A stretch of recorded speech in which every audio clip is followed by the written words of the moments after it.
안녕하세요. 오늘은 내 인생을 바꾸는 힘, 내면 아이. 이 책을 리뷰하도록 하겠습니다. 이 책의 첫 번째, 나는 왜 과거의 일 때문에 고통스러울까? 감정의 개수는 몇 개일까? 우리가 알고 있는 감정은 심리학자 폴 에크먼이 말한 기쁨, 슬픔, 혐오, 놀람, 분노, 공포이다. 나는 픽사의 영화 인사이드 아웃을 본 적이 있다. 영화는 주인공 11살 소녀 라일리의 마음속에서 무슨 일이 일어나는지 눈앞에서 보여준다.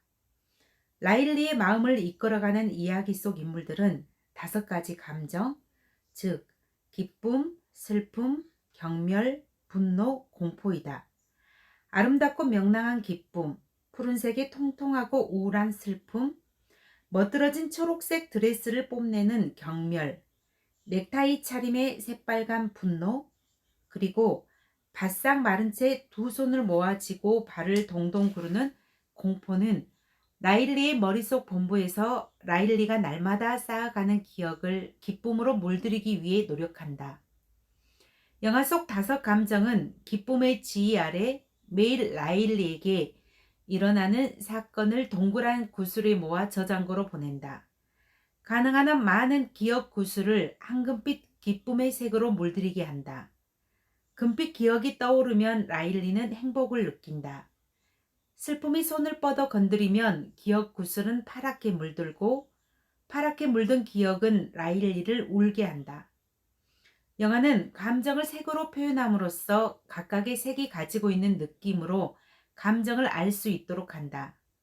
또한 감정은 아이들만 있는 것이 아니라 어른도 있음을 알게 한다. 영화는 기쁜 소식은 좋은 것이고 슬픈 감정은 나쁘다고 말하지 않는다. 모든 감정이 소중함을 알려주고 있다. 감정은 엄마에게도 있고 아빠에게도 있고 우리 모두의 머릿속에 살고 있는 목소리로 표현된다. 우리는 감정이 내는 목소리에 얼마나 귀 기울이는가? 우리는 감정을 어디서 배웠을까? 에릭슨은 인간 발달을 8단계로 구분하여 설명한다. 가장 기본적 1단계는 신뢰와 불신이다. 아이는 세상에 태어나 부모를 처음 만난다. 환하게 웃고 있는 부모로부터 안전함을 느낀다. 배가 고플 때 우유를 주고 배변을 했을 때는 기저귀를 갈아주는 행동을 통해 아이는 세상을 안전하고 살만하다고 느낀다. 배가 고픈데 우유를 주지 않거나 배변을 했는데 기저귀를 갈아주지 않으면 세상은 살기 어렵고 부정적이라는 생각을 갖게 된다. 2단계는 자율성과 수치심이다. 아이가 스스로 한 행동에 대해 부모가 잘했다고 칭찬과 격려를 해주면 자율성이 생긴다. 반면 아이의 행동에 대해 왜 그런 행동을 했느냐고 비난을 하게 되면 수치심을 갖게 된다. 아이들은 1, 2단계인 안정과 자율성을 경험하면서 세상에 대한 삶의 태도를 결정한다. 그런데 부모가 언어적으로 또는 비언어적으로 자율성을 금지하는 표현을 많이 하면 아이들은 자신의 감정을 숨기게 된다. 자신의 감정을 상대방의 감정을 보고 표현하는 눈치 보는 아이로 성장하는 것이다. 감정은 1차적으로 부모에게 배운다. 아이들에게 감정을 가르칠 때 가르치지 말아야 할 감정이 있다. 바로 공포와 두려움이다. 너 그렇게 울면 엄마가 두고 갈 거야? 말 안 들으면 할아버지 집에 보내버린다? 와 같은 언어적 표현은 아이들에게 두려움과 공포를 심어준다. 말로 표현하지 않지만 무시하는 표정, 무관심한 태도, 표독스러운 눈빛에서도 아이들은 두려움과 공포를 느낀다. 나의 아버지는 자녀 교육에서 가혹하고 엄하셨다. 시골에 살고 있지만 서울의 아이들처럼 공부하기를 바라셨다. 불시에 이루어지는 새벽 점검 시간은 늘 우리를 긴장하게 했다. 점검은 이랬다.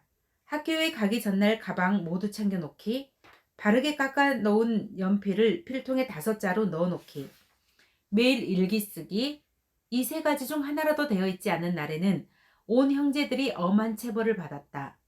체벌하는 시간이 되면 모든 형제들은 두려움과 공포에 체벌을 하는 이유는 체벌이 교육적 효과를 가지고 있기 때문이 아니라 유용하고 쉽게 아무 때나 할 수 있고 경제성, 돈이 들지 않기 때문이다.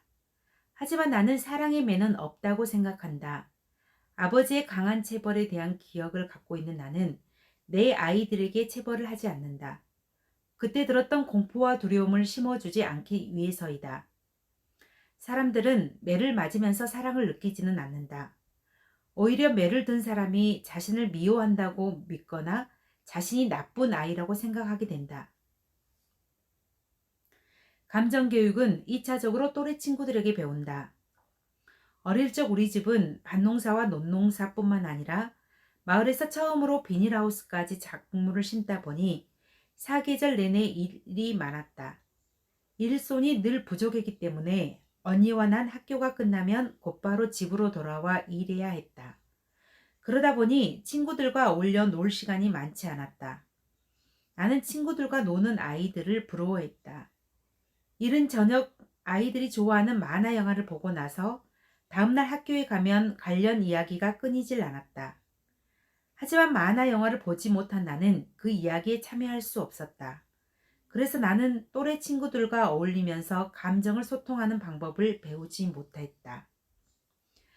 어린이집을 운영하면서 가장 중요하게 생각한 부분이 자신의 감정을 알게 하는 것이었다.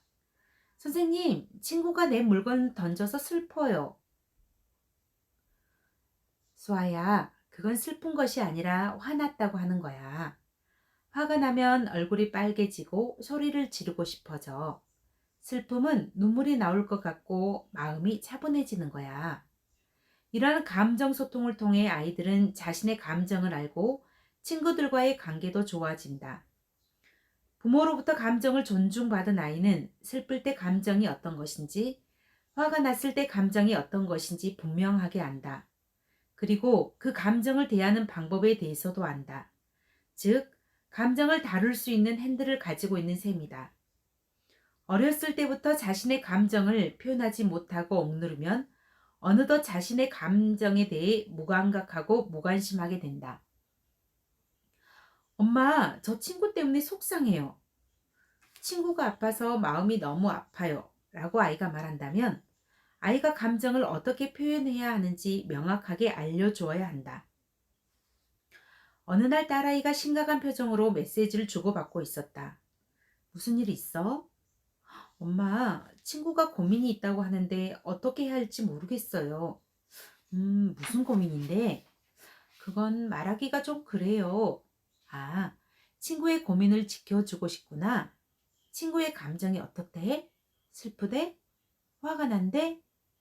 친구에게 자신의 감정이 어떤지 물어봐줘. 내가 친구의 감정을 그대로 읽어줘. 예를 들어, 지금 내 마음이 많이 속상하겠다. 와 같이 말을 해주면 돼. 그런 다음 진심으로 경청하고 공감해줘. 어설픈 위로의 말은 친구들에게 들리지 않을 거야. 다음날 학교를 다녀온 딸아이의 표정이 너무 밝았다. 엄마, 친구가 내 위로가 정말 힘이 되었대요. 너무 고맙대요. 어떤 말을 해야 저 사람에게 위로가 될까 하는 마음은 나의 욕심이다. 상대의 이야기를 들어주고 내 경험이 있으면 그것을 나누면 되는 것이다. 감정을 무시한다고 해서 감정이 사라지지 않는다. 부모가 아이의 감정을 돌봐주지 않는다면 아이는 부모가 자신의 감정을 알고 싶어 하지 않는다고 생각한다. 좌절이나 분노, 절망, 두려움 등을 경험할 때도 부모가 알고 싶지 않다고 생각하면서 그 감정을 혼자 감당하게 된다. 부모는 자녀들이 감정을 배울 수 있도록 가르쳐야 한다. 부모에게 감정에 대해 존중받지 못한다면 자신의 감정을 알고 타인의 감정에 대해 공감하기 어렵다. 감정에 대해 공감받지 못한 아이들은 부모의 사랑을 얻기 위해 자신의 감정을 속이기도 한다. 자신의 감정보다는 부모의 감정을 맞추는 데 익숙해져 있다면 어른이 된 지금도 주변 사람들의 감정에 자신을 맞추려고 할 것이다. 오늘은 내 감정을 살펴보자. 기쁜 일이 있으면 고개를 뒤로 젖히면서 크게 박수를 치며 웃어보자. 슬픈 영화를 보고 눈물이 난다면 곁에 있는 화장지 한 통을 다 쓰더라도 실컷 울어보자. 친구 때문에 속상한 일이 생겼다면 속상하다고 말하자. 내 감정을 알면 다른 사람의 감정에 대해 어떻게 대처해야 하는지 답이 보인다. 과거를 바꿀 수는 없다. 하지만 과거를 바라보는 나의 시각은 바꿀 수 있다. 문제는 일어났던 사건 자체보다 내가 그 일을 어떻게 보느냐가 더 중요하다. 아이들은 본래 내 뜻대로 다 되지 않는다. 설령 내 뜻대로 된다고 해도 다 좋은 것은 아니다. 그러므로 뜻대로 되지 않는다고 괴로워하지 말자. 오늘 이상으로 1장 낭독을 마치도록 하겠습니다.